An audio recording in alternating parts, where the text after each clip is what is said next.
itu arus elektrik dalam material konduktif. Nah, karena inti luar memiliki konduktivitas listrik yang tinggi, maka ini memungkinkan arus listrik mengalir dengan mudah sehingga membentuk suatu medan magnet.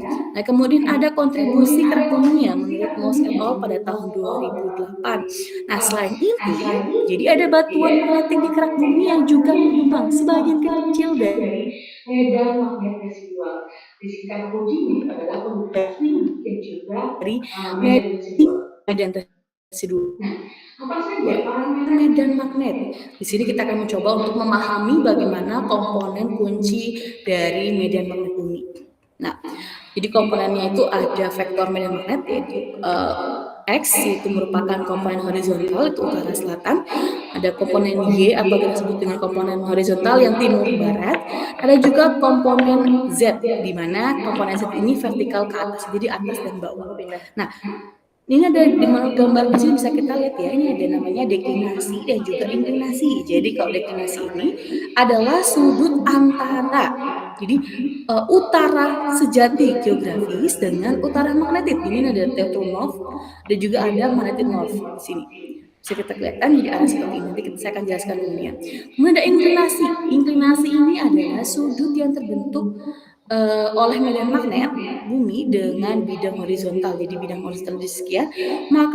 Jadi intensitas Nah,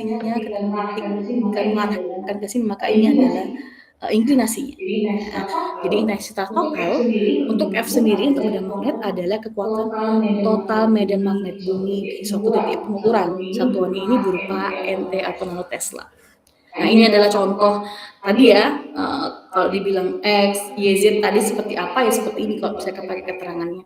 Jadi untuk yang X tadi kita sebaikkan sebagai untuk true north, kemudian ada ini sebagai detik sudut deklinasi, dan untuk inklinasinya di sini di bawah sini ini adalah horizontalnya, ini adalah Y true east-nya. Jadi untuk F-nya ada medan magnet totalnya di sini bisa dilihat di sini posisinya. Kemudian ada magnetic north di mana yang H, maka ke sana. Dan zenitnya adalah zenit ini menuju ke bawah. Nah, di sini bisa dilihat ya.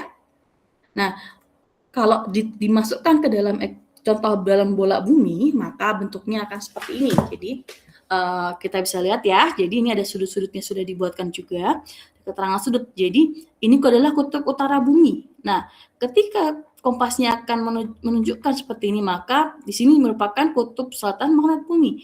Dan seberangnya ini adalah kutub utara magnet buminya. Ini seperti ini dengan sudut-sudutnya ya. Kemudian untuk yang ini merupakan penjelasan dari deklinasi yang sebelumnya. Nah, untuk yang inklinasi itu dari bidang ekuatornya adalah yang horizontalnya. Jadi dari bidang ekuator ini maka dia akan mengarahkan ke bawah seperti ini, maka nilainya ini adalah nilai inklinasinya. Seperti ini ya. Kemudian seperti apa sih variasi temporal medan magnet? Jadi ini untuk memahami bagaimana dinamika perubahan medan magnet bumi. Nah, di sini terdapat ada namanya variasi sekuler di mana ada perubahan abadi.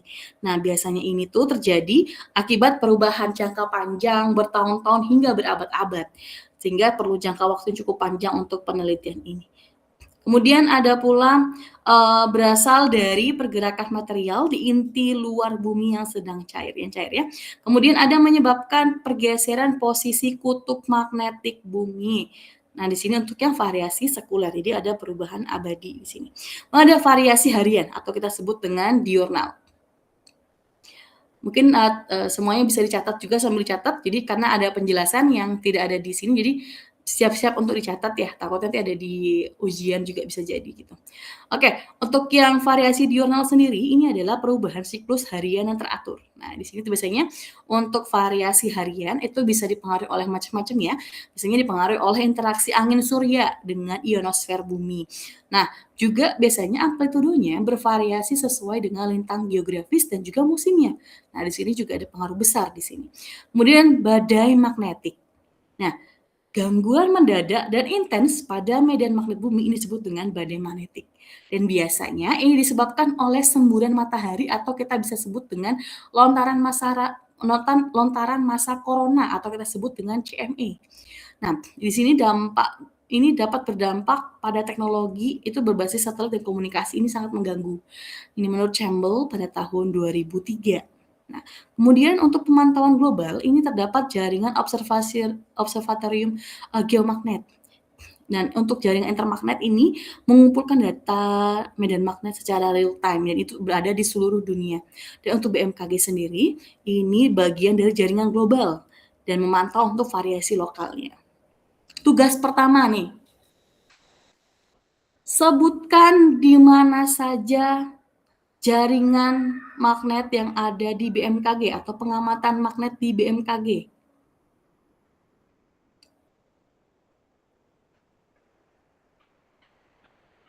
Dan jelaskan, maksudnya jelaskannya, oh titik pertama ini lokasinya di sini, koordinatnya sekian sekian sekian, ini penggunaannya untuk wilayah ini gitu. Jadi caranya gitu. Seperti itu ya.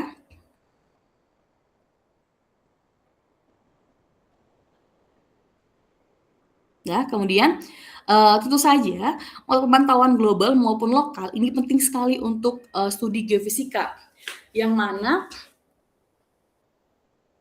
berguna untuk baik pengamatan geofisika, kegempaan, navigasi maupun mitigasi dampak cuaca antariksa. Ini juga pengaruh besar. Nah, ini sini ada contoh dan magnet bumi ya.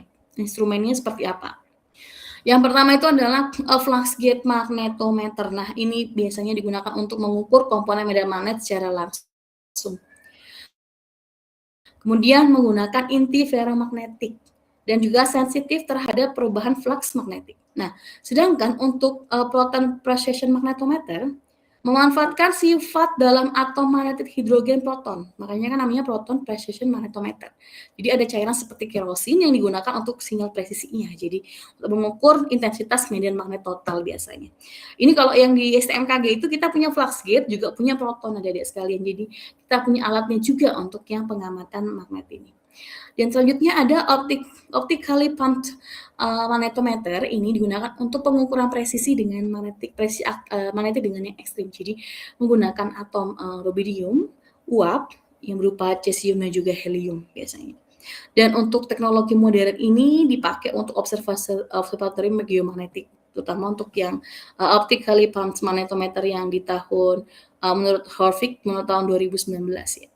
Jadi untuk manfaat instrumen pengukuran magnet bumi ini sebenarnya penting sekali untuk pengamatan survei geofisika dan bahkan juga untuk pemantauan lingkungan. Hingga saat ini tuh bahkan sudah mulai digunakan untuk arkeologi, jadi untuk magnetiknya seperti apa sejarahnya. Dan juga untuk mendukung jaringan observatorium intermagnet yang merupakan geomagnetik global. Nah di sini itu sudah tersebar di seluruh dunia. Ini adalah contoh. Sebenarnya ada juga magnetival kita nih juga nih, ada hydrogelnya di sini bisa kita lihat. Kalau di HP kita, terutama di handphone, smartphone ya, ini bisa kita lihat di sini.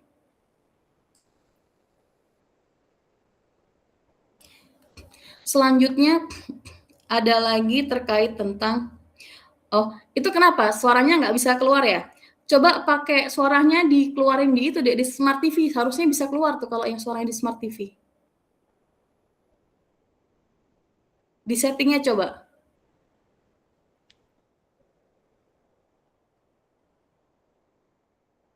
Oke, lanjut ya. Terkait tentang dari observatorium geomagnet di BMKG. Tapi tugasnya jelas ya, di mana saja ada pengamatan untuk geomagnet dari BMKG ya. Nah, untuk cakupan nasional BMKG sendiri, itu tersebar di seluruh wilayah Indonesia, di mana juga esensial untuk pemantauan kondisi geofisika dan juga mitigasi potensi bencana biasanya. Dan untuk standarisasi dari intermagnet itu mengadopsi spesifikasi intermagnet untuk peralatan modern dan juga perekaman data. Nah, di sini itu untuk menjamin akurasi, konsistensi dan juga komparabilitas data untuk geomagnetik global, jadi mudah untuk dipertukarkan. Jadi misalkan dari beberapa sumber gitu ya dengan beberapa format data, maka di intermagnet itu distandarisasi. Jadi semua format itu sama. Jadi untuk seluruh global ya di seluruh dunia gitu ya. Jadi ketika para ilmuwan ingin melakukan penelitian, maka memiliki standar yang sama untuk datanya. Tentang struktur bawah permukaan bumi seperti metode joint inversions. Nah, di mana ini menurut The Bolt et al. Pada tahun 2015. Nah, ini sangat penting sekali karena memang untuk format penyamaan data, kemudian bagaimana analisisnya, ini ada pertukaran ilmu dari seluruh dunia. Anomali magnetik dan interpretasinya. Nah, di sini sebenarnya membongkar rahasia bawah permukaan bumi. Nah, di sini tuh pertama yang paling penting ini adalah variasi medan magnet bumi dari nilai idealnya. Jadi bisa mencerminkan perbedaan sifat magnetik batuan di bawah permukaan. Nah, di mana untuk yang ini kata kunci utamanya itu adalah variasi medan magnet dan juga bagaimana kondisi geologi lokalnya. Jadi sudah bisa dipastikan seperti apa sih geologi di wilayah situ sehingga memiliki variasi medan magnet bumi yang berbeda satu sama lain, berbeda lokasinya gitu. Dan kemudian dihasilkan oleh dinamika inti bumi, di mana menciptakan medan magnet utama global yang cukup luas. Kata kuncinya adalah ini adalah inti bumi dan juga dengan skala global, yaitu skala yang lebih luas. Kemudian dipengaruhi oleh material magnetik di permukaan. Nah, ketika dipengaruhi oleh material magnetik di permukaan, maka ini akan menunjukkan bagaimana struktur geologi setempat dan target eksplorasinya. Dan ini juga skalanya kecenderungannya itu lebih lokal, jadi lebih kecil areanya. Kemudian ada yang namanya International Geomagnetic Reference Field, jadi mengeliminasi pengaruh medan magnet utama global dari data. Jadi fokus pada anomali lokalnya. Ini menurut Alken et al. Pada tahun 2021. Ini yang paling penting adalah koreksi datanya, kemudian terkait tentang medan utamanya. Nah, seperti yang telah saya sebutkan tadi terkait tentang bagaimana aplikasi planet bumi jika dipakai untuk eksplorasi mineral ya. Nah, itu bisa digunakan untuk mendeteksi biji besi dan nikel. Nah, di sini tuh untuk identifikasi anomali magnetik tinggi. Biasanya ini sebagai indikator keberadaan endapan tertentu, misalkan endapan mineral ferromagnetik seperti biji besi, kemudian ada nikel. Untuk deteksi biji besi dan nikel ini biasanya kata kunci utamanya adalah yang dipakai itu adalah anomali magnetik kuat, di mana indikatornya adalah mineral ferromagnetik. Nah, selanjutnya untuk metode survei aeromagnetik. Nah, pengukuran medan magnet bumi dari udara menggunakan pesawat atau drone dengan cakupan luas dan efisien. By the way, STMKG kita punya alatnya. Dan itu kita ada drone-nya sendiri khusus untuk survei aeromagnetik. Itu kita punya ada 3 set atau 5 set gitu deh. Dan di Indonesia itu belum ada, baru di STMKG saja. Di BMKG saja belum ada. Jadi berbanggalah kalian yang kuliah di sini karena alat-alatnya ini bahkan paling lengkap di seluruh Indonesia, bahkan di seluruh dunia tidak ada selengkap di STMKG, adik-adik sekalian, bisa dibayangkan. Untuk survei-survei geofisika ya terutama ya. Nah, di sini tuh cakupannya bisa dipakai tuh areanya itu lebih luas. Data resolusinya tinggi, kemudian efisiennya cepat. Nah, ini. Kemudian untuk yang studi kasus eksplorasi nikel di Indonesia, ini menurut Supriyanto et al. Pada tahun 2017. Jadi metode magnetik ini terbukti efektif untuk memetakan anomali di bawah permukaan untuk identifikasi potensi nikel laterit.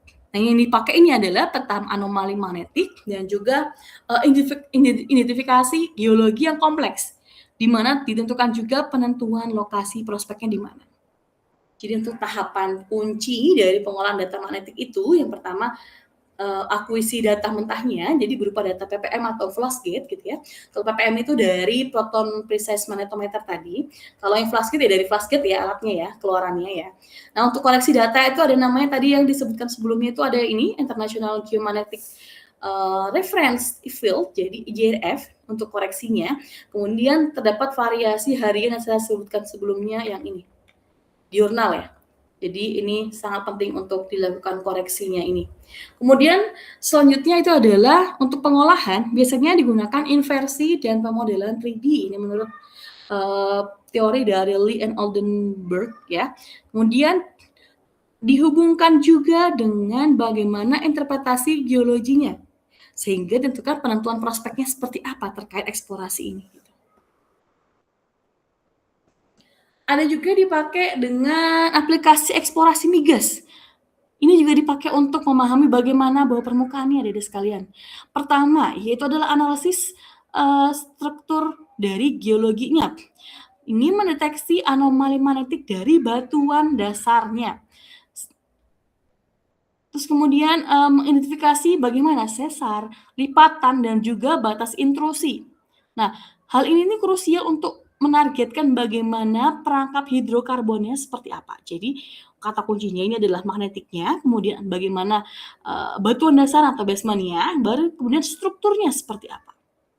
Dan selanjutnya terkait tentang integrasi multigeofisika. Jadi menggabungkan data magnetik dan gravitasi dengan seismik ini biasanya ya, sehingga lebih akurat hasilnya karena digunakan supaya mengurangi ambiguitas interpretasi di bawah permukaan.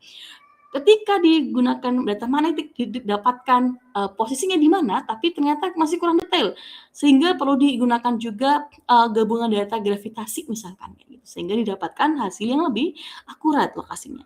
Dan juga meningkatkan resolusi model geologi 3 dimensi. Ini menurut Nabigian et al. Pada tahun 2005.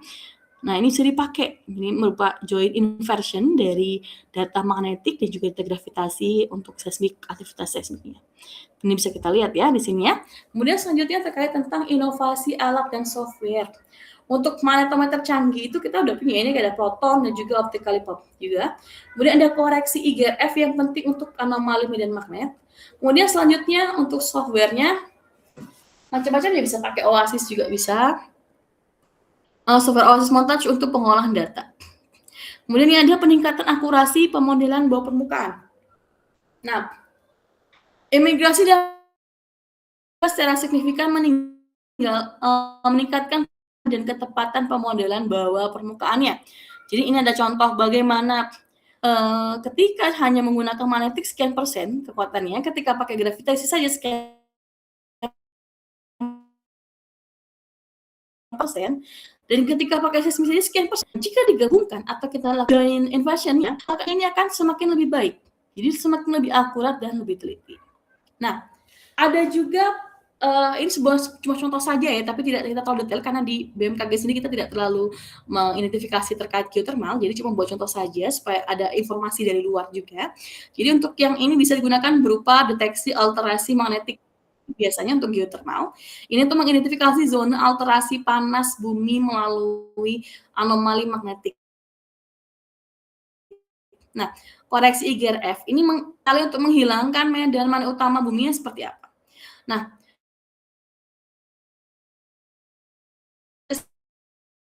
untuk magnetisasi biasanya menggunakan inversi magnetik 3 dimensi, di mana biasanya di bawah permukaan yang kompleks.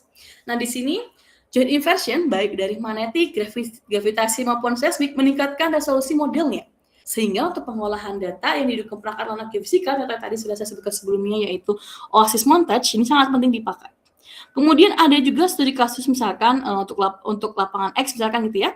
Nanti itu biasanya demonstrasi aplikasi metode geomagnetik itu untuk eksplorasi geothermal. Nah, nantinya untuk memahami pemahaman geologi reservoir panas bumi secara mendalam. Ini menurut Abdullah et al. Pada tahun 2020. Nah, seperti yang saya sebutkan di awal, jadi bisa dipakai untuk aplikasi arkeologi. Nah, ini juga penting juga ternyata. Jadi bisa digunakan untuk deteksi artefak logam. Jadi yang menggunakan metode geofisika magnetik ini untuk identifikasi anomali medan magnetiknya kecenderungan kecil. Jadi untuk mendeteksi objek logam tersembunyi, terutama dari peninggalan bersejarah di tahun berapa jutaan tahun lalu gitu ya. Jadi memang untuk pemetaan situs bersejarah, di mana menciptakan peta bawah permukaan yang detail menggunakan data gravitasi dan magnetik dan juga membantu perencanaan ekskavasi. Jadi ketika ditemukannya benda-benda itu di dalam bumi, jadi bisa diambil. Untuk bagaimana pengangkatannya juga perlu kehati-hatian gitu kan, karena dia adalah barang-barang artefak gitu ya, yang bersejarah punyanya berapa juta tahun yang lalu, berapa ribu tahun yang lalu. Ini contohnya saja, misalkan ada studi kasus untuk yang Candi Borobudur. Jadi nggak cuma candinya saja yang bisa dilihat dari situ, tapi juga bisa bermanfaat untuk perekaman detail dan visualisasi 3 dimensinya, kemudian bisa dipakai juga untuk konservasi dan interpretasi arkeologisnya. Bahkan bagaimana kehidupan sekitarnya. Jadi misalkan alat-alat apa saja yang digunakan, logam-logam apa sajakah yang digunakan di sekitarnya, terutama masyarakat di sekitarnya. Dan juga bagaimana analisis geologi candinya. Nah, gitu. Kemudian selanjutnya terkait tentang pengukuran magnetik. Metode geofisika tertua ini yang mempelajari medan magnet bumi, di mana untuk tipe magnetometer tadi, bisa coba detailkan lagi, untuk yang proton appreciation itu biasanya kecenderungannya akurat dan mengukur intensitas. Kalau yang magnetometer flash gate, ini kecenderungannya untuk mengukur komponen medan magnetnya. Nah, sedangkan untuk yang magnetometer optically pumped, ini tuh digunakan untuk presisi ekstrim dan juga atomik.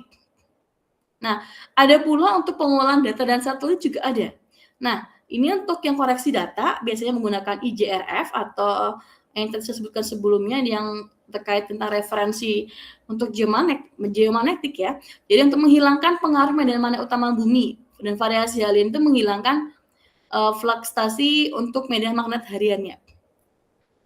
Software utamanya untuk pemetaan anomali bisa dipakai untuk OASIS montage dan juga untuk satelit pendukungnya biasanya menggunakan ESA dari SWAM. Nah, ini tuh untuk mengukur medan magnet bumi dengan presisi tinggi. Jadi tidak hanya data lapangan, tapi juga ada data satelit yang menguatkan lokasinya. Misalkan ada area-area yang tidak bisa dilakukan survei lapangan. Tentu saja juga bisa digunakan untuk aplikasi lingkungan. Seperti apa sih pemantauannya untuk aplikasi lingkungan ya, Mbak? Ini juga ada yang pertama terkait tentang pemantauan pencemaran logam berat. Banyak ya kasus di Indonesia itu ketika sebelahnya ada tambang logam, maka rakyat atau masyarakat sekitarnya itu akan mengalami dampaknya. Biasanya itu pencemaran logam berat. Nah, ini tuh metode magnet ini sangat penting untuk mendeteksi bagaimana keberadaan dan sebaran logam berat di bawah permukaan. Jadi ketika lakukan penambangan, sehingga sekitarnya tidak akan terlalu terganggu ataupun tercemar terkait dengan akibat dari istilahnya pengolahan atau eksplorasi logam di sebelahnya gitu. Dan ini membantu mitigasi risiko lingkungan dan juga perencanaan pengelolaan situs tertentu. Biasanya untuk kata kunci dari metode ini untuk pemantauan ini itu ada pencemaran, logam berat dan juga ada subsurface-nya. Kemudian bagaimana mendeteksi pipa bawah tanah. Nah, ini penting sekali. Kenapa? Terutama ketika banyak masyarakat yang ingin membangun sesuatu di atasnya. Nah, ini penting sekali karena memang kalau takutnya dibangun ketekan atau kegali atau kepotong gara-gara ketika dibangun atau diolah, maka bisa menimbulkan kerusakan dan kerugian yang cukup besar. Nah, ini penting sekali dipakai metode magnetis sehingga untuk mengidentifikasi lokasi, kedalaman, dan jalur pipa atau kabel yang terkubur. Karena ini penting sekali untuk keselamatan dan juga pembangunan infrastruktur di atasnya. Nah, selanjutnya terkait tentang pemetaan instruksi air asin. Nah, memetakan batas antara air tawar dan air asin di aquifer bawah tanah, di mana ini sangat krusial untuk pengelolaan sumber daya air bersih di atasnya. Dan ini juga sangat pengaruh juga ketika untuk air ini ya, untuk instruksi air ini juga untuk aquifer bawah tanah. Nah, ini juga pengaruh ketika sekitarnya ada tambang logam. Ini sangat berbahaya kan, ditakutkan atau dikhawatirkan itu bisa merusak aquifer di bawah tanahnya karena dia akan mencemar ke kondisi air di permukaan lainnya sehingga mengurangi sumber daya air bersihnya. Ini juga terkait juga tentang hal ini. Nah, sebenarnya ini untuk terkait dengan teknik pengolahan dasar ya, tadi sudah ada penggunaan buat apa saja.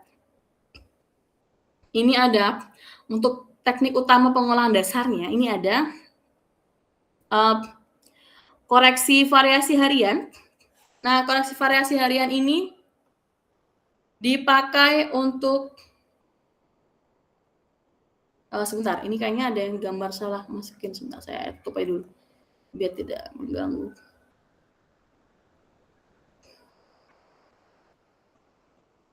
Oke. Untuk yang teknik pengolahan data dasar itu terdapat koreksi variasi harian atau berupa data temporal, di mana menghilangkan pengaruh fluktuasi medan magnet bumi akibat variasi harian. Kemudian ada juga reduksi ke kutub atau RTP. Nah, RTP ini tuh untuk anomali lokalisir. Jadi untuk mengubah anomali magnetik ke posisi tepat di atas sumbernya, sehingga memudahkan untuk interpretasi bagaimana kondisi magnetik di atasnya. Nah, kemudian ada transformasi derivatif menurut Blake pada tahun 1995. Ini merupakan peningkatan resolusi. Meningkatkan resolusi anomali dan menonjolkan bagaimana fitur geologi bawah permukaannya, bentuknya seperti apa, seberapa luas dia, diameternya berapa, dan lain sebagainya. Nah, untuk terkait tentang integrasi perangkat lunak dan pemodelan inversi, nah di sini tuh OASIS montage ini adalah standar industri untuk pemrosesan data geofisika magnetik, di mana untuk pemodelan 3 dimensinya itu biasa inversi 3 dimensi itu menggunakan Lee dan Oldenburg. Nah, ini untuk mengurangi ambiguitas interpretasi. Di sini ada, bisa kita lihat bagaimana tingkat kompleksitas dan waktu yang diperlukan secara magnetik. Untuk model inversi sendiri ini cukup detail karena membutuhkan data sekitar 20 tahun lebih. Untuk transformasi derivatif itu sekitar belasan ya, 13 sampai 12 gitu. Kemudian untuk reduksi ke kutub juga datanya juga cukup panjang. Kemudian ada koreksi harian, ini kecenderungannya tidak terlalu panjang, itu cukup pendek dibanding yang lainnya. Kemudian ada koreksi IAGM itu mengurangi kesalahan yang tadi. Nah, ada juga pemodelan maju atau forward modeling. Nah, ini biasanya prinsip dasar pemodelan untuk geofisika. Nah, untuk yang medan magnet sendiri kita juga ada. Di mana untuk memahami struktur geologi bawah permukaan bumi dan parameter fisiknya seperti apa. Nah, di sini untuk mempelajari karakteristik medan magnet bumi sebagai respon kemagnetan batuan. Nah, di sini juga untuk memanfaatkan bagaimana prinsip dinamo bumi, di mana medan magnet ini dihasilkan dari konveksi inti luarnya. Kemudian untuk software pemodelannya, ini sudah disebutkan sebelumnya ya, ini menggunakan di sini, jadi ada model 2 dimensi, 3 dimensi, dan juga OASIS montage. Jadi ini tuh untuk penapisan data, terutama untuk anomali residual, dan juga untuk pemodelan inversi 3 dimensi untuk interpretasi yang lebih akurat. Nah, selanjutnya ada juga untuk eksplorasi nikel di Indonesia ya. Ini juga penting juga karena memang untuk di Indonesia sendiri, untuk yang eksplorasi nikel ini tuh menggunakan metode magnetik untuk deteksi potensi mineral nikel laterit. Nah, identifikasi zona anomali magnetik ini terkait dengan batuan ultramafik. Sekali lagi, untuk identifikasi zona anomali magnetik yang terkait dengan batuan ultramafik di sini ya, untuk yang di sini. Sehingga ini contohnya saja aplikasi di ini kaya akan nikel seperti di Sulawesi Tenggara. Nah, di mana membantu efisiensi terkait pengeboran dan penentuan cadangan mineralnya di mana. Ini adalah contoh pemodelan 3 dimensi yang dipakai untuk analisis model 3 dimensinya, terutama untuk metode metode magnet bumi. Kemudian untuk modelan inversi, bagaimana mengungkap struktur bawah permukaan bumi melalui data magnetik. Nah, di sini itu bisa digunakan konversi inversi magnetik, di mana merupakan proses anomali magnet permukaannya sehingga menjadi model properti magnetik bawah permukaan bumi. Nah, di sini penting sekali bagaimana mengungkapkan struktur geologi bawah permukaan dan juga identifikasi proses potensi mineral yang berharga tadi nikel tadi ya, dan juga memanfaatkan anomali sifat kemagnetan batuan. Nah, di sini ada pula untuk yang regulisasinya, metode regularisasi, di mana pendekatan matematis esensial untuk menstabilkan solusi inversi yang ill-posed. Nah, di sini tuh biasanya untuk mengurangi non-keunikan untuk solusi inversi. Nah, dan memastikan model geofisika ini fisiknya ini secara fisik sesuai dan juga realistis. Contoh saja ini ada regularisasi dari Tikhonov itu untuk L bagi L2 normnya. Nah, ada pula digunakannya ini ketika melakukan pemodelan inversi juga ada analisis ketidakpastian. Nah, sini ada Lee dan Oldenburg pada tahun 96. Ini sebuah pendekatan komprehensif terkait tentang inversi data magnetik 3 dimensi ya. Di mana metode ini tuh berfokus pada minimalisasi fungsi objektif global. Nah, ini untuk mengintegrasikan bagaimana informasi a priori untuk menghasilkan solusi model yang lebih robust dan juga dapat diinterpretasikan dengan lebih baik, terutama untuk mengungkap bagaimana struktur bawah permukaan bumi. Nah, ini ada lagi, bagaimana sih integrasi data multidisiplin. Hal ini digunakan untuk memperkaya pemahaman bawah permukaan. Biasanya memanfaatkan kombinasi data geofisika untuk pencitraan struktur geologi yang lebih akurat. Seperti saya jelaskan sebelumnya, tidak hanya metode magnet bumi, juga ada data gravitasi. Data gravitasi sendiri ini dipakai untuk mengukur variasi densitas batuan bawah permukaannya. Kemudian, untuk mengukur variasi densitas batuan bawah permukaan ini, biasanya untuk data gravitasi ini untuk mengurangi ambiguitas dalam pemodelan geologi, terutama untuk pencitraan struktur dalamnya. Detail lagi kita akan coba untuk data seismiknya, untuk melengkapi. Nah, data seismik ini digunakan untuk memberikan resolusi tinggi untuk struktur lapisannya. Dan biasanya untuk menganalisis respon gelombang untuk detail stratifikasi dan juga patahan di bawahnya. Nah, ketika dilakukan joint inversion atau penggabungan dataset geofisika ini sehingga menghasilkan model bawah permukaan yang konsisten dan lebih robust. Nah, di sini tuh joint inversion terbukti efektif untuk mendapatkan solusi resolusi tinggi, mengurangi solusi multiple, dan juga mengungkapkan struktur geologi kompleks dengan parameter fisik yang saling berkorelasi satu sama lainnya. Ini penting sekali karena untuk mengurangi ambiguitas, sehingga menghasilkan data resolusi tinggi dengan model yang konsisten, sehingga mendapatkan hasil eksplorasi yang optimal dengan data kunci di bawah ini. Ini adalah contoh studi kasus untuk eksplorasi nikel, ada sekalian. Lokasi studinya contohnya ada Sulawesi, di mana Indonesia adalah termasuk salah satu produsen nikel terbesar dengan Sulawesi Tenggara sebagai fokus utama untuk eksplorasi nikel laterite. Nah, untuk yang metode pengukuran geofisika di tempat ini itu dipakai adalah kombinasi beberapa metode. Yang pertama itu ada magnetik, dia menggunakan deteksi batu ultramafik. Kemudian gravitasi itu menggunakan identifikasi anomali densitas, seismik sendiri untuk pemetaan struktur bawah permukaannya. Nah, untuk persenannya kontribusinya, untuk magnetik sendiri sekitar 70%, kemudian untuk gravitasi sendiri ini sekitar 60%, dan seismik sendiri ini sekitar 50%. Ini dipakai untuk yang di studi kasus yang untuk yang di ini ya, Sulawesi Tenggara ini atau nikelnya. Dan tentu saja setelah itu, setelah dilakukan pengukuran, maka dilakukan interpretasi di pemodelan datanya seperti apa. Nah, itu mentransformasi data mentah tadi, hasil pengamatan tadi, pengukuran geofisika tadi, kemudian dibentuk untuk model geologi 3 dimensi yang akurat untuk pengambilan keputusan strategis, di mana harus nambang, seberapa kedalamannya, bagaimana pengelolaannya, dan sebagainya.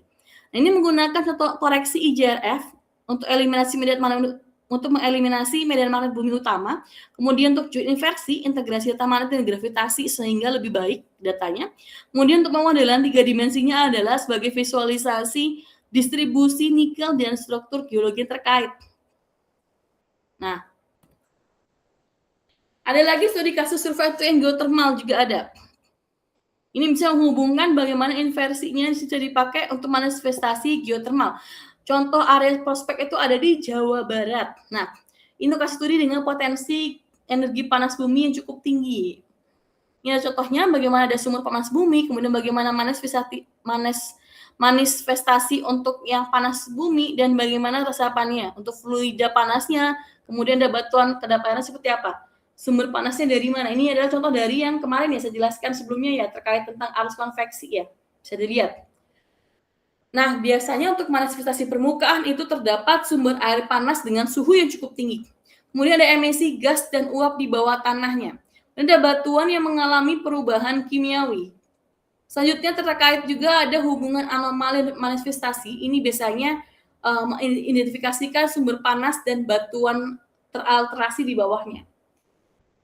Nah, ini tentu saja ada pemodelan inversi 3 dimensinya. Jadi dia mengubah data anomali 2 dimensi menjadi representasi struktur bawah permukaan 3 dimensi. Ada juga dipakai untuk pemetaan sesar, ada sekalian. Jadi ini penting sekali untuk di kita di STMKG maupun di BMKG terkait ini karena menggunakan untuk analisis geofisika untuk mitigasi bencana. Nah, di sini gunakan identifikasi sesar aktifnya. Metode geofisika ini esensial untuk melokalisasi dan juga mengkarakterisasi bagaimana sesar aktifnya. Kemudian ada korelasi data seismisitas. Ini bisa digunakan untuk membandingkan lokasi sesar dengan riwayat aktivitas gempa bumi. Biasanya integrasi data seismik dengan yang lainnya dan menggunakan data jaringan intermagnet supaya lebih detail. Kemudian untuk implikasi mitigasi bencana ya. Nah, ini informasi sesar aktif vital untuk strategi pengurangan risiko bencana. Kenapa? Karena memang akan dibuat hasilnya nanti ya, hasil untuk terkait pengukuran ini ada peta akurat struktur geologi bawah permukaan ada sekalian. Jadi dan juga ada identifikasi zona rentan gempa bumi dan bagaimana dasar perencanaan tata ruang dan konstruksi di atasnya.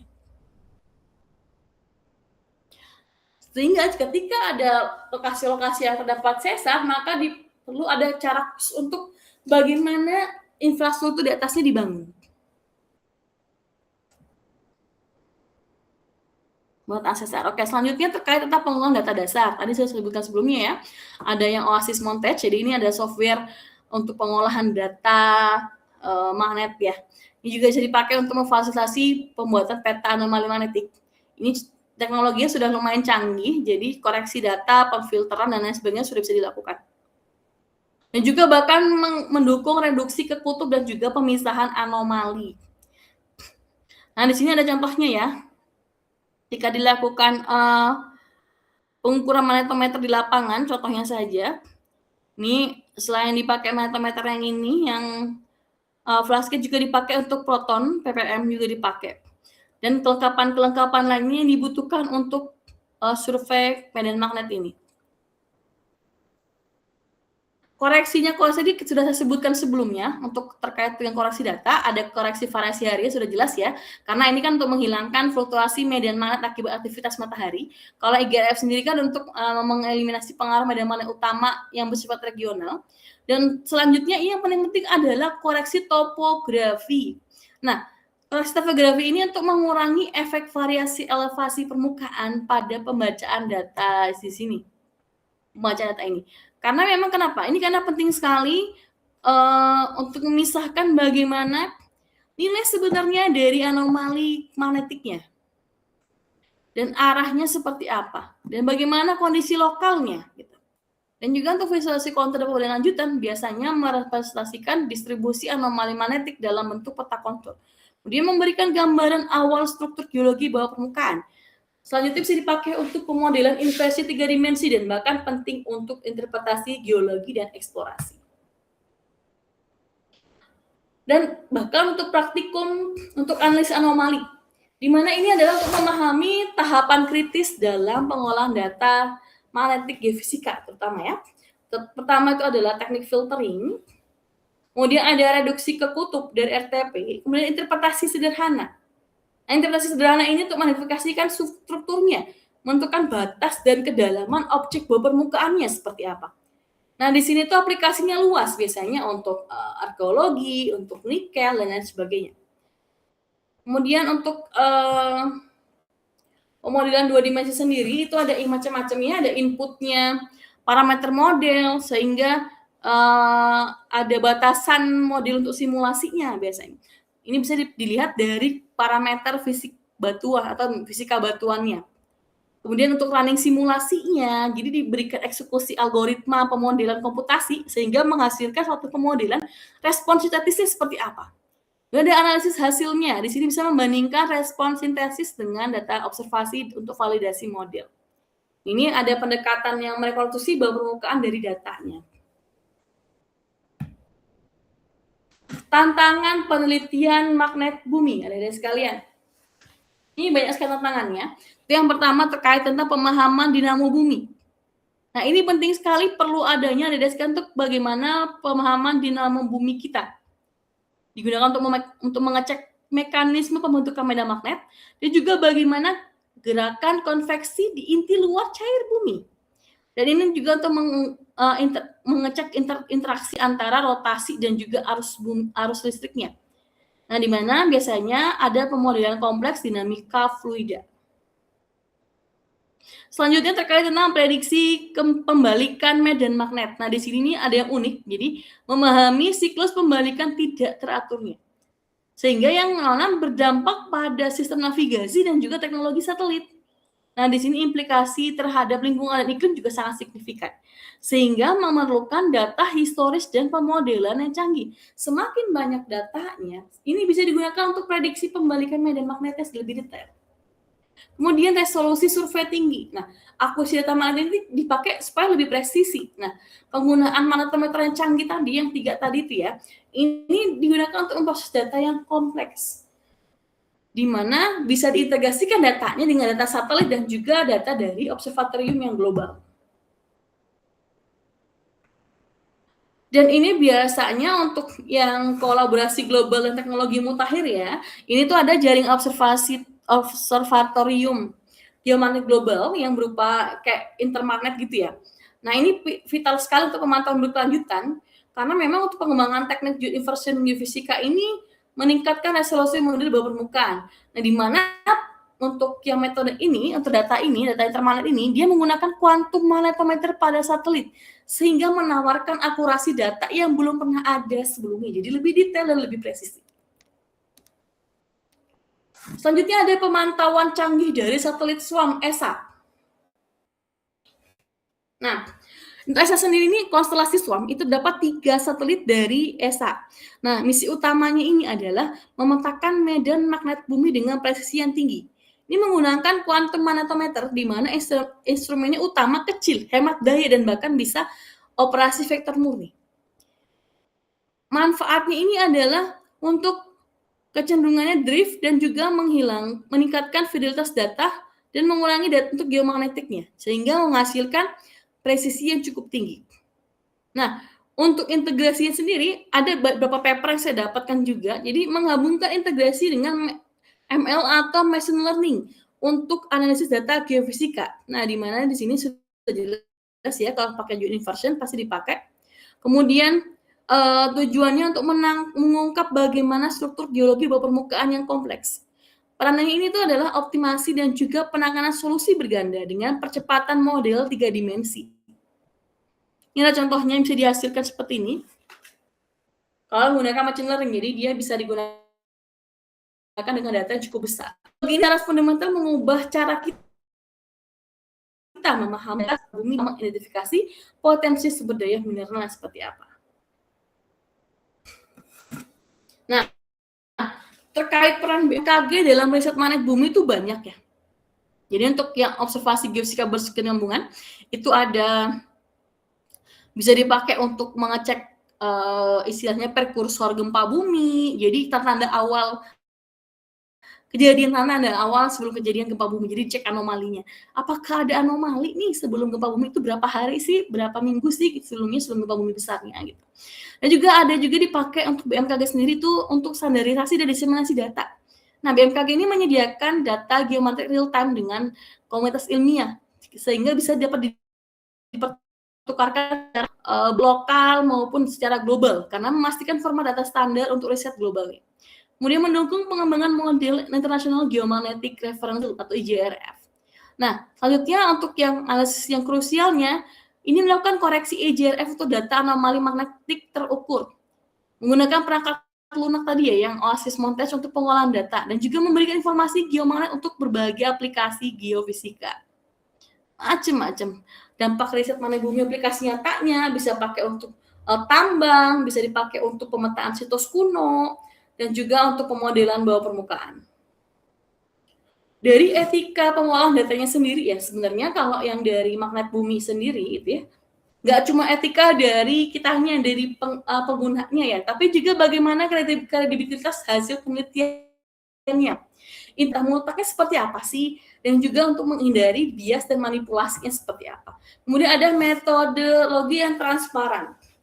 Dan juga bagaimana penyimpanan data yang baik, aman, mudah diakses, kemudian cadangan teraturnya seperti apa, dan bagaimana juga regulasi privasi penggunaan data. Dan ketika para melakukan penyajian data, maka perlu penyajian data yang bertanggung jawab. Karena apa? Karena memang harus jelas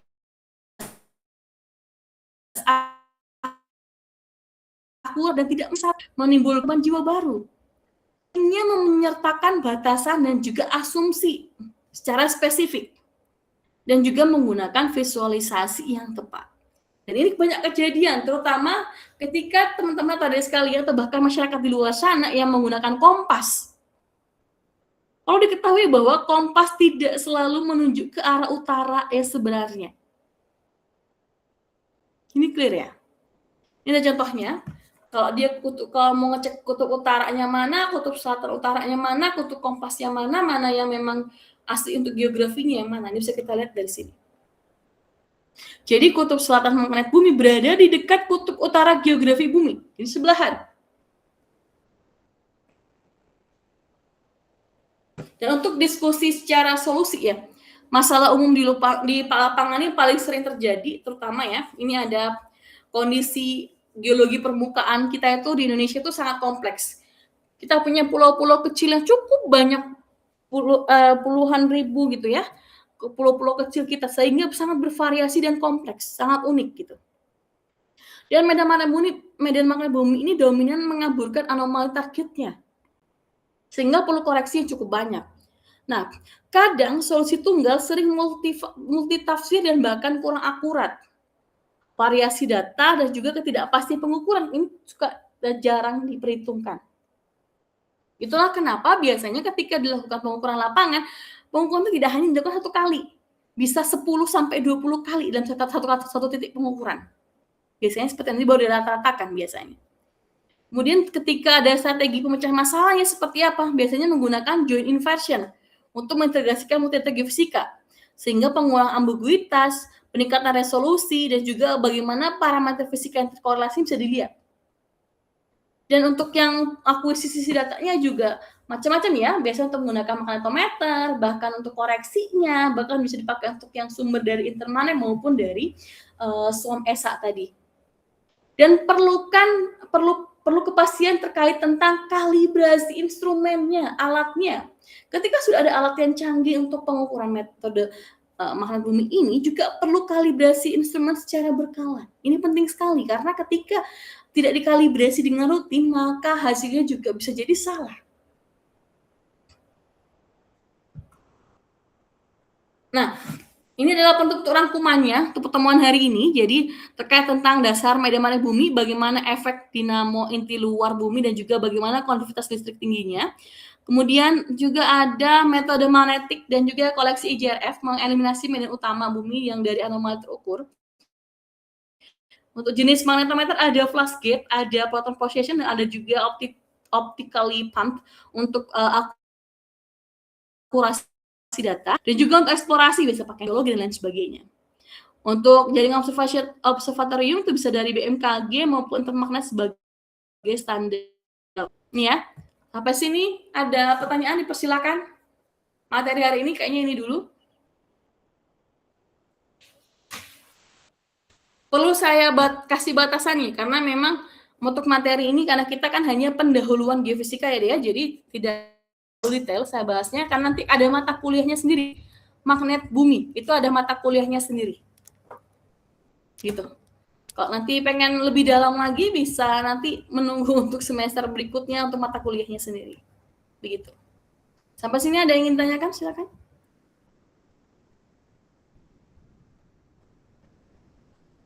Ada?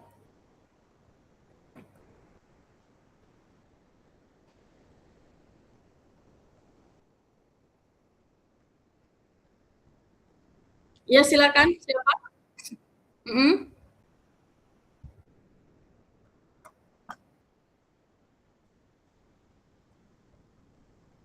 Ya.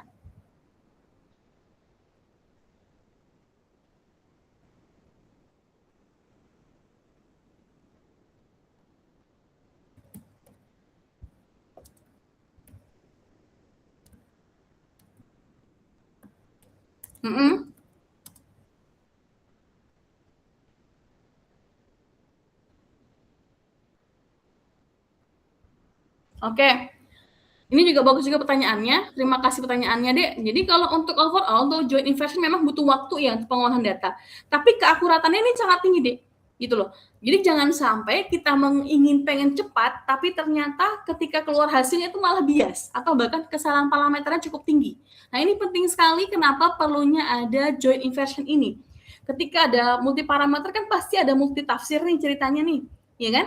Nah, ketika terdapat banyak multi tafsir ini, maka disatukanlah dengan joint inversion tadi, sehingga akan saling menguatkan satu sama lain. Jadi bukan tafsirnya masing-masing gitu. Nah, ini penting sekali terkait untuk yang joint inversion ini gitu deh. Sampai sini gimana? Oke. Ya, lanjut ada lagi pertanyaan selanjutnya?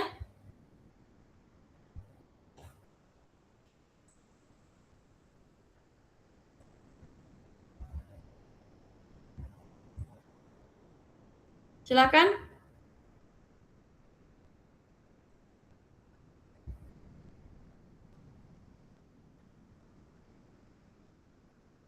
Ada lagi?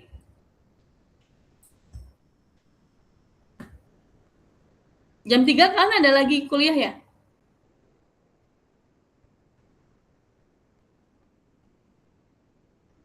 Oke, nggak apa-apa. Ini kita sebenarnya untuk yang tadinya mau pakai sekitar berapa menit nih, masih ada sisa 15 menit buat ada satu contoh yang kemarin tugasnya yang gravitasi, yang masalah cerita rakit, ada yang mau nyoba nyampein? Satu saja, mewakili dari kelas, coba. Ada yang udah ngerjain belum?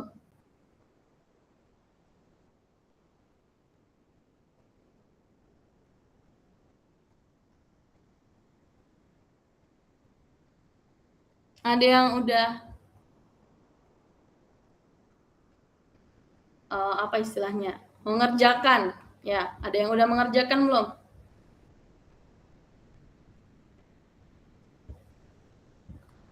Mana? Atau ada pertanyaan dulu ya? Pertanyaan dulu ya apa deh? Yang ingin tanya?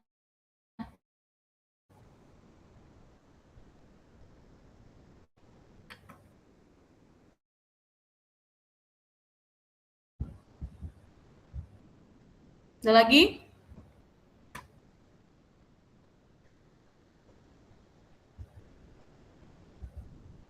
Silakan.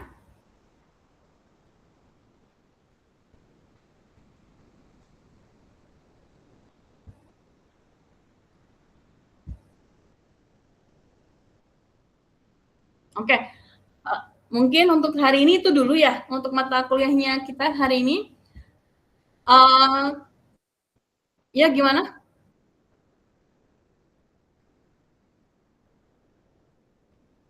Dipakai di G Drive aja deh seperti biasa. Jangan lupa cantumkan sumber citasinya ya. Daftar pustakanya ya. Ngambil dari mana ya sumbernya ya. Bikin folder lagi aja Molaski, bikin folder baru untuk tugas hari ini. Kan cuma satu ya tugasnya tadi ya, yang masalah lokasi di mana saja. Saya pokoknya mau tahu, semuanya tahu dan jangan ada copy paste. Kalau copy paste kelihatan loh ya.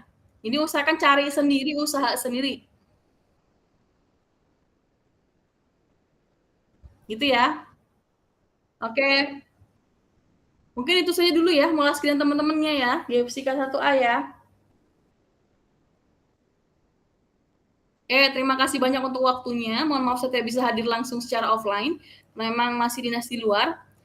Baik, itu saja dulu buat hari ini. Terima kasih banyak dan akhir kata kurang lebihnya saya mohon maaf. Wassalamualaikum warahmatullahi wabarakatuh. Untuk Molaski jangan lupa untuk kehadiran disampaikan ke saya ya karena butuh saya absen juga. Terima kasih Molaski dan teman-teman semuanya ya.